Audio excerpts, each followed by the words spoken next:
Hi, good afternoon. I'm Jackie Alemany, author of the Washington Post early morning newsletter Power Up. Welcome to the Washington Post Live.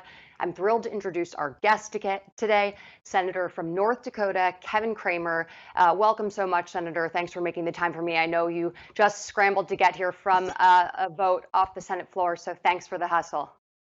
Thank you, Jackie. My pleasure. I just wanted to start with giving you the opportunity to address the tragic events that we've seen the past week. Most recently, last night, 10 people in Boulder, Colorado, were gunned down.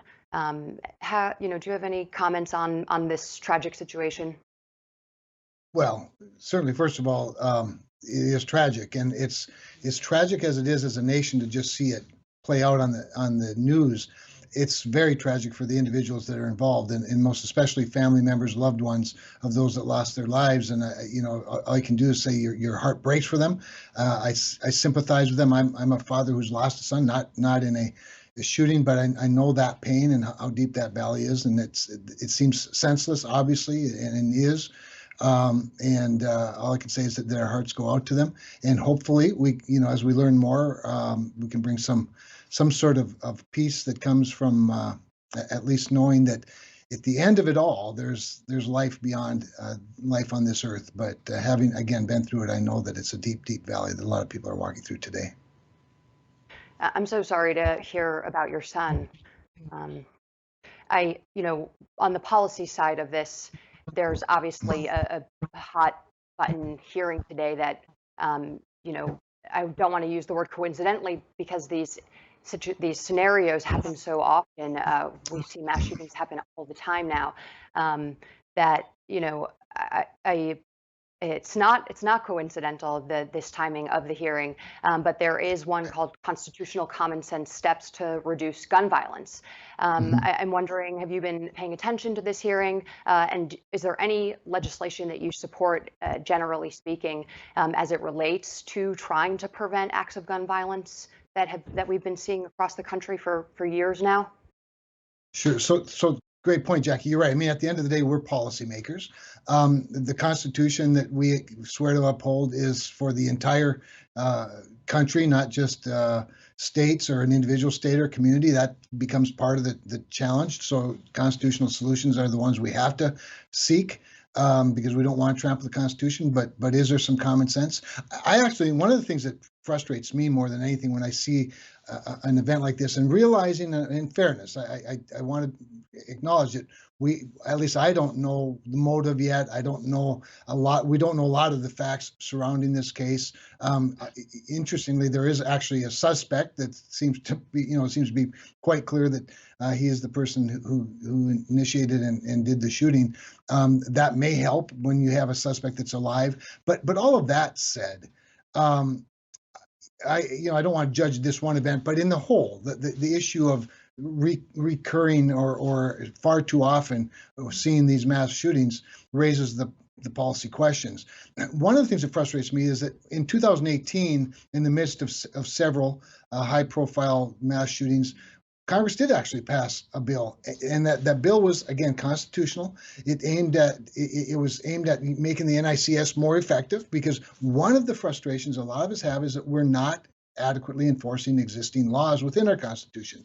And by enforcing, I don't just mean catching the bad guys or prosecuting the bad guys or carrying them out, but that registration, if you will, the background checks, not making it to the NICS list, the FBI not adequately vetting, local and state officials not sending in the information for people that shouldn't be eligible for a gun. And we've seen that play out in tragic ways. That sort of what I'd call regulatory laziness play out in several of these mass shootings, where people who legally acquired a gun but shouldn't have been allowed to acquire a gun. Until we get those things cleaned up, I think it's really hard to start adding more ineffective laws, especially if they breach or violate the constitutional rights to carry and to bear arms. Well, and I will say you are completely right that we don't yet know if the legislation that most recently passed the House would have necessarily prevented these acts of violence that we've seen in Boulder and Atlanta. But two of the bills that are now in the Senate address these loopholes that you touched upon. The gun show loophole along with the Charleston loophole. So there's the House had recently passed, I think last week, H.R. 8, which would expand background checks and try to close that gun show loophole. It would apply to online sales. And then there is the Enhanced Background Checks Act of 2021 that would close the Charleston loophole, a gap in the federal law that would let gun sales proceed without a complete background check in 3 business days had passed. It would expand that amount of time from 3 days to 10 days. Do you support either of these bills? You know, conceptually, I'm open to anything, Jackie. One of the things you find out about me, there are very few times when I'd say, I'll never do that. And so I think you can't have an honest discussion if there are always non-starters. That said, I can tell you that for folks back home, and as you might imagine, North Dakota is a pretty big Second Amendment state. A lot of people have guns. A lot of people enjoy their guns for recreational purposes. We don't have a lot of gun violence. People know how to safely use them, and so they don't really see to get a gun, especially if that. For example, the background checks, if they extend into areas like where, buying from private citizens, buying from or handing down from a parent, a grandparent to a son or a daughter, those kinds of things. With regard to the gun show loopholes, gun shows are very popular. Obviously, I think people would consider that a fair bit of a breach. But I don't like to judge legislation until it's right in front of us and we're looking at it closely. I think if you have an open mind, and if you want to solve the problem, you have to allow everything to be on the table and then discuss it rationally in a calm setting. And that's one of the things we don't do often enough, quite honestly, in our system and in our society today. So to be clear, you are open to voting in support of both of these bills? I would not be inclined to. I want to be fair. That would not be my natural inclination, but I want to hear people out. That's why we have a process that involves hearings and involves constituents listening. I spend a couple of hours every week listening to my constituents on talk radio, taking their calls unfiltered. And so I always reserve that opportunity before I say absolutely not. And I'm sure you've seen the public polling for years now that Americans have overwhelmingly supported common sense background checks. Why this chasm, though, between what we see from a policymaking perspective and what the American public now, overwhelmingly wants? Yeah. So first of all, right, you used the term to characterize the legislation as common sense, and maybe it's called common sense, but common sense, of course, is a that's a judgment call. And so I think for a lot of people, particularly in the West, particularly in big rural states like ours, they look at a poll like that and they know it's not necessarily reflective of them. But the other thing that's really, really important, of course, is the Constitution itself. The Constitution isn't driven by polls. The constitutionality of something isn't driven by polls. And it doesn't do much good to try to pass legislation that somebody deems to be unconstitutional. So that's why the discussion is more than just what's popular or what people in New York and California might think, but rather what's constitutional and what's the basis of this incredible freedom we have in the United States. So is there any slice of passing a stricter background check on guns that you support? Well, the first thing I want to see us do is getting back to the 2018 legislation. The 2018 legislation hasn't been very well enforced since that time. There still are states that aren't complying. We've provided incentives in that to try to incentivize that. Maybe we need to take a look at that. Maybe the incentives still aren't good enough for states to send in the information when a background check is done, or when somebody that say suffers from serious mental illness or has been dishonorably discharged from the military. That's the other factor in this, that in some cases you have military people who should not be allowed to have a gun because of a crime that they've committed, but they haven't been again put on the NICS list by the military or local sheriff's departments or whatever it might be. I'd rather see us put more effort to that to see whether it can work if we're getting the right people on the NICS. Now, there's been an increase. Don't get me wrong. There's an increase in people being put on people's names being put on that list, but we're still missing an awful lot of them. And as a result, some crimes have been committed with guns. And I just want to put a button on this conversation about Sure. gun violence. For Americans who are scared at an increasing rate, students especially, who are Hmm. scared to, in as we get kids back to school, to go to school and potentially face a mass shooting. What do you have to say to them about what Congress is Yeah. doing to protect them? So important point there, because I think, for example, schools that's an area where we can definitely keep our kids more safe. We can put more armed people, at the doors. We can require the magnetometers. We're seeing more and more of that. It seems like an infringement on the freedom of movement and whatnot, but those are very minor, in my view, minor inconveniences compared to, letting a gunman into the school. I think we can definitely harden our security in and around schools, and we ought to do that so that kids aren't only safe, but that they feel safe, because part of being safe is feeling safe. But again, many of those things, Jackie, are sort of community by community, state by state, based on the state's culture, based on people's familiarity, obviously, with law enforcement and guns. It's built on trust as much as it is on the law itself. So I think we can do some things at that point. But we also have to remember, we are talking about the Constitution of the United States. So when you ask the question, what can Congress do?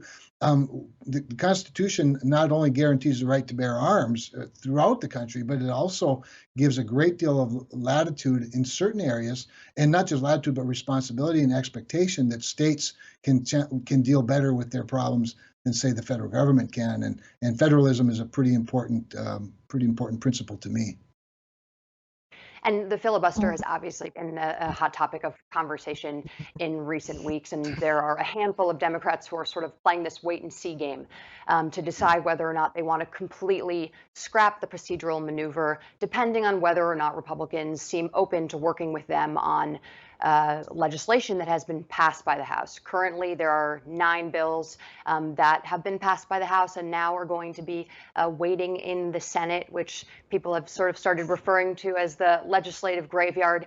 Out of those 9 bills, are there any that you support?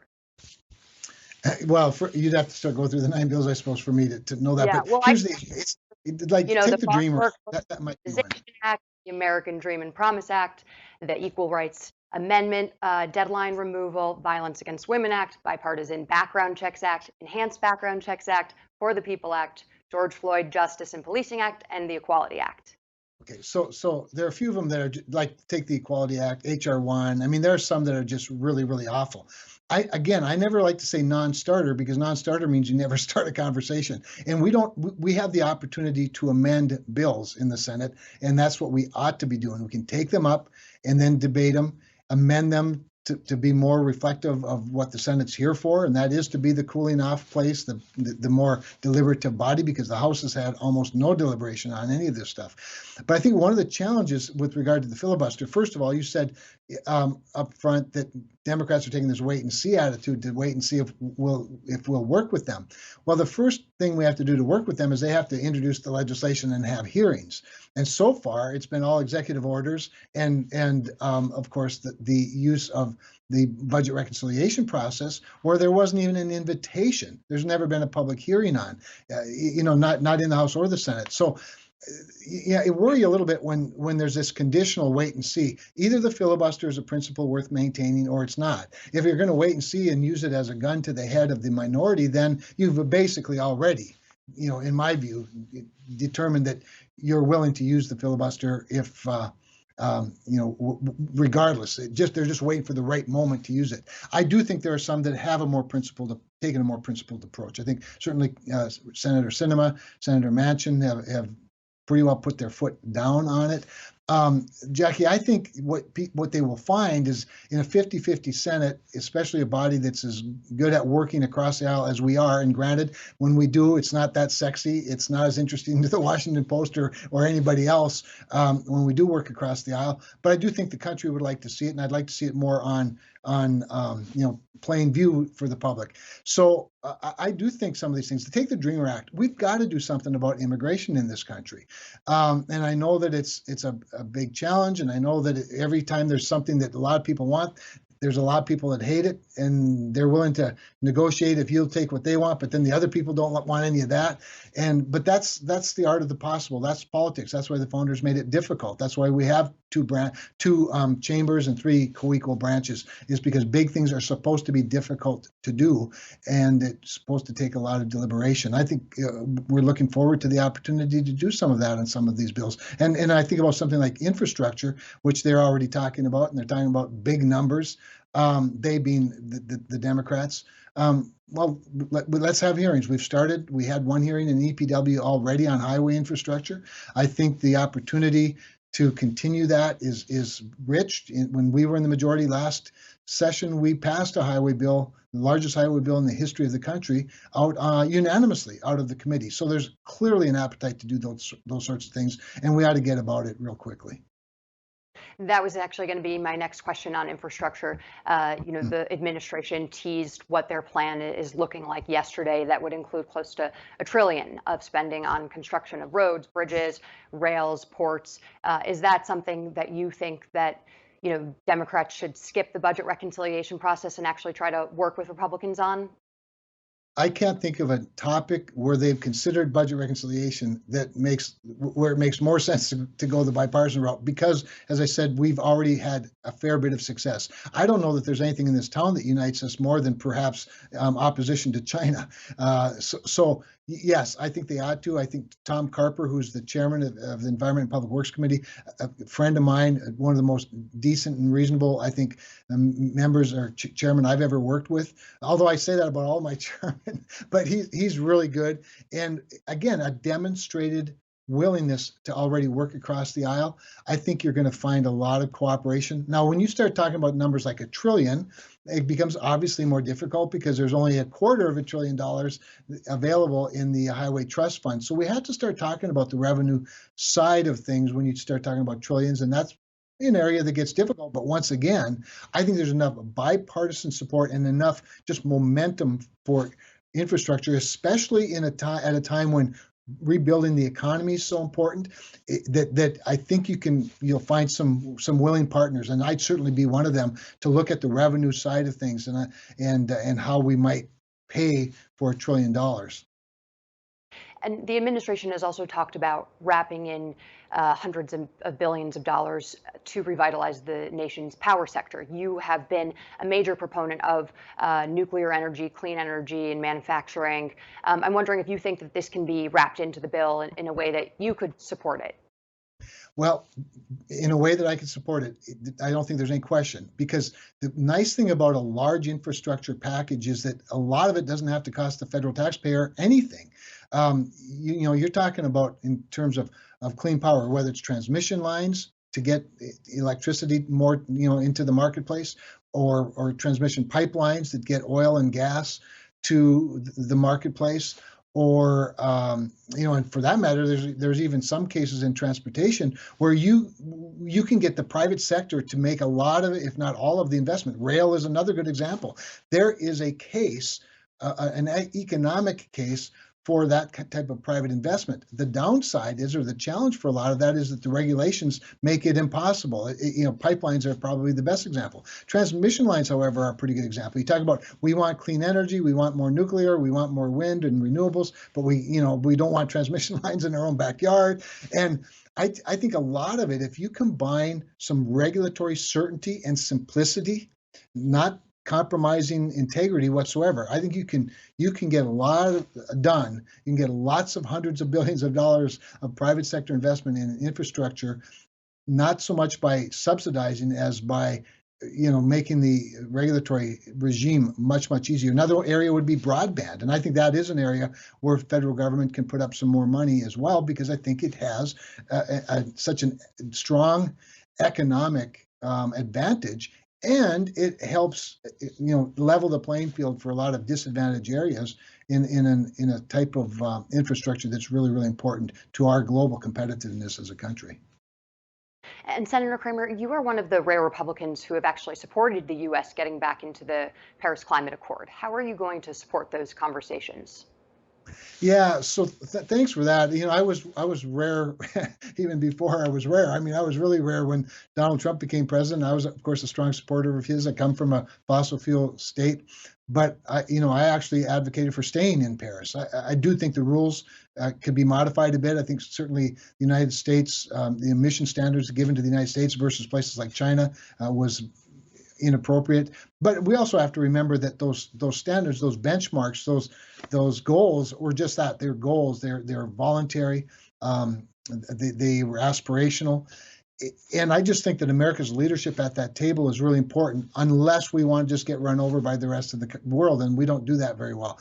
So what I do is I would advocate for, like I said, reevaluating the standards, having serious conversations with our allies about our allies as well as our adversaries, and then turn the innovators loose. If we want to, for example, create a grid or build out a grid that carries more renewables, we also ought to help our fossil fuels be cleaner.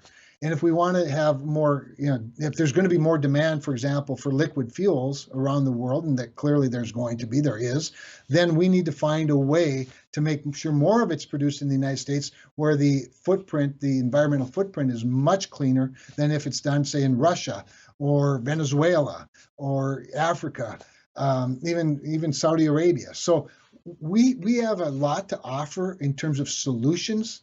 If we're at the table, those solutions can be not just invented and created in the United States of America, they can then be procured throughout the world, and our innovations, our technologies, our inventions become part of the solution in China, where they're building 25 to 30 coal-fired power plants every year. Well, if they're going to continue to do that and be allowed to do that, we should be providing the technology that allows them to do that in a cleaner way. I just think we're missing an opportunity if we're not sitting, not just at the table, Jackie, but at the head of the table. And you mentioned President Trump. I do want to get back to your relationship with him after we talk about immigration really fast. What do you think of the way the Biden administration is handling the current surge at the border? Well, you can't talk about that without talking about President Trump. I think that their attitude coming into the White House was anything that Donald Trump did had to be bad, therefore we should undo it. I imagine they're regretting some of that right now, and clearly the border is probably exhibit number one. I think that Biden administration, what they did, in my view, is they took a victory and they just decided to flush it and accept whatever came of it. And what came of it was a comparison that is really stark. So they've handled it very, very poorly. I wish that they'd get back to things like the the agreement we had that President Trump negotiated with the Northern Triangle states. Clearly, their Remain in Mexico policy was working. The catch and release reversal was really crazy in my view. So we had a manageable situation at the border after those things were negotiated by President Trump. We need to get back to them. Otherwise, you might as well just put up billboards that say America's open and come at it, because the marketers are the coyotes, the human traffickers, the drug traffickers. They're marketing our vulnerability in a major way, and sort of pretending it's not a crisis is not a solution. And well, the Trump administration had, though, largely sealed off our borders from really both sides, and sort of didn't necessarily address the policy sides of this issue. I think we should note that the surge also began under the final months of the Trump administration in April 2020. So, there are obviously these arguments over crisis, but I think if you were looking at the numbers, the crisis did begin under President Trump. Is that something an assessment that you can agree with? No, it's certainly not. I think Joe Biden owns this crisis for sure, because remember, even though the surge maybe was coming, we had policies in place to stop that surge prior to them coming across the border. And that's the point. That's the issue. And sure, they're going to test every now and then. There's going to be a test of our resolve. I think under President Trump, the resolve was you're not coming across the border until your court date, if in fact you're seeking asylum or claiming asylum, and then you'll be allowed to cross. And that incentive to to make that long walk will be removed. And so, no, I think Joe Biden owns this. I think any attempt to try to absolve him of the responsibility is frankly irresponsible. And you signed onto a letter along with 40 other Republican senators declaring that the halt on the border wall funding that the Biden administration did right off the bat as soon as he took office was unlawful. Have you received any response from President Biden? Yeah, I've not received a response from him. I don't know that the group has. I've certainly not been made aware of any response. But the almost crazier than the funding is the fact that they stopped construction of the border wall while it was actually taking place, and are still funding contracts that were already agreed to. So we have wall builders getting paid to not build walls, and that really makes no sense to me. I do want to push you a little bit on that because we've recently seen a number of videos that have come out of these sections of the wall that have been sawed through by smugglers. Our reporters at the Washington Post have reported for years now, since the construction started, that the wall wouldn't necessarily be as effective as President Trump, touted it as. There were DHS officials who privately had told my colleagues that whether or not there was a wall, there was going to continue to be a surge of migrants depending on the events going on the other side of the border. Sure. Obviously, there are certain things that drive people to the United States. Some of it's economic opportunity, some of it's asylum. All of it has to be legal. And while there's going to be obviously some vulnerabilities, there always will be. There's nothing that's going to be 100% effective. But the combination of construction of border fence and walls, technology, more enforcement officers at the border, obviously domain awareness from the skies and from the waters are all important. It takes all of the above, obviously, but removing any one of those, much less several of them, including a relationship with Mexico that some thought would be impossible, and getting them to enforce more things on their side. I've been to the border and have seen dozens of Mexican military and police working on their side of the border and patrolling their side of the border. All of these things together make us safer than the removal of any one of them.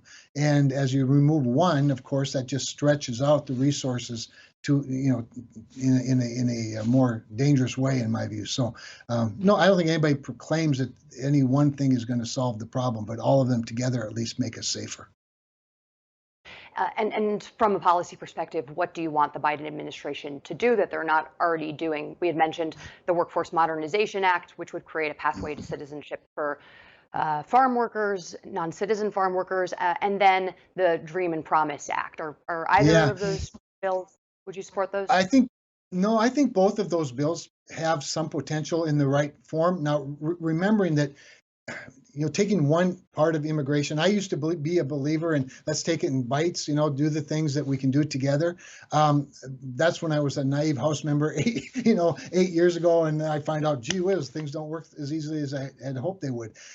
As we know, big comprehensive becomes equally difficult, if not more so. But I do think we can, we should get those bills over here and will, and then we should start having hearings. I, for example, think we ought to have a merit-based immigration system. So if you have a Dreamer Act, or frankly, a farm labor, path to citizenship, I don't know if path to citizenship is the right answer, but maybe a path to some more formal status or more permanent status is appropriate. I don't know if it should just be farmers. I think high-skilled workers, we have a high demand in this country for high-skilled workers. My strongest, feelings about all of this, my strongest conviction is on behalf of high-skilled workers. I think that we have an upside-down policy that punishes large countries with our per-country caps on high-skilled workers. North Dakota is a place that utilizes a lot in our medical field and rural hospitals, uses a lot of H-1Bs. Microsoft has a large campus. I just think it makes no sense to educate really smart people to send them home to work for competitors. So I have things that I care about deeply. That's why like I always say, I don't like non-starters. I think, the art of the possible is what makes for successful legislating. The use of political capital means you store some up, you collect some and store some up and then expend it. And then you explain it to people like yourself and back home so that people are on board with it. So I don't know that I could support either one of those bills in their current forms, but that's why there's a second body to take a look at them and start working in the areas that, first of all, finding common ground where we can, and then finding compromise where we can. And Senator Cramer, we are running out of time here, but I want to ask you really quickly on former President Trump. How much influence do you think he has over the future of the Republican Party? I think he has a great deal of influence over the future of the Republican Party. He's earned that influence. He made the Republican Party a majority party not that many years ago. He sparked in our party sort of a hidden, I don't want to say agenda, but enthusiasm for an America First agenda. I think as we think of the old Republican Party, and I've been around the party for a very long time, the more globalist Republican Party has to admit that we are a more populist Republican Party now. We don't abandon all of our principles. In fact, in many cases, they're the same, but in some cases, they're different. And I think Donald Trump continues to be the banner carrier for that more populist America First part of trade, national defense, international policy, and national economy. And he's going to have an awful lot to say. And a lot of our Republican base, both previous and new Republican base, still look to him for their counsel and their advice, and he's going to have a lot to say about it going forward. I have so many more questions for you, but unfortunately, we have to end our session today. But thank you so much for joining us, Senator Cramer. It's my pleasure, Jackie. I like the format a lot, and be happy to do it anytime we can make it work. Awesome. Thanks again.